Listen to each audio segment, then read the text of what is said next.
Post-pandemic, the college admissions landscape has changed a lot.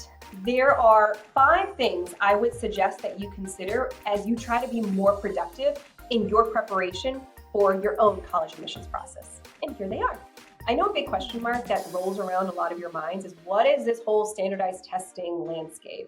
There are colleges that are test optional. There are colleges that are test blind. There are colleges that are test recommended and required. I think at the end of the day, it's important to keep in mind that schools right now are trending towards going back to requiring test scores. In fact, 1 of 3 schools are test optional, and that trend is moving more and more towards test recommended, and then eventually might move into test required. So as a recommendation, I would say do your test prep, get a test score. At least then you'll have it in your back pocket. So if you need to use it, if a school up and decides, hey, I'm going to make test scores a requirement this year, you'll have them and the door won't be closed for you.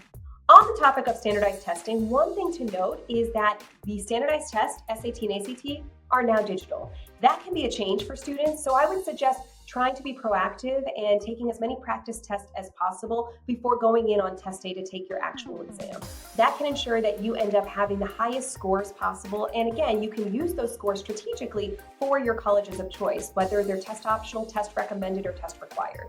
Focus on character. Harvard is driving a project called Making Caring Common, and it's all about helping admissions officers evaluate candidates beyond academics and test scores. It's all about driving towards character and unique qualities that candidates present in their essays and their activity section. So it's important as a student throughout high school to be engaging in extracurriculars that help create your own unique character profile. And that's going to be something that you showcase in your application process. Which leads me to the importance of extracurriculars and making sure that you're engaging intentionally and both reflecting on your academic interest and your non-academic interest.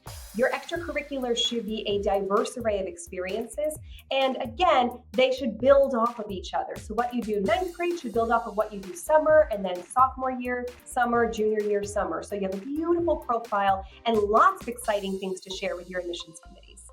And the last thing to really drive home here around the admissions landscape is that unfortunately, competition has increased. So make sure that as you're preparing for your admissions process, you're thinking about strategically how you're differentiating yourself.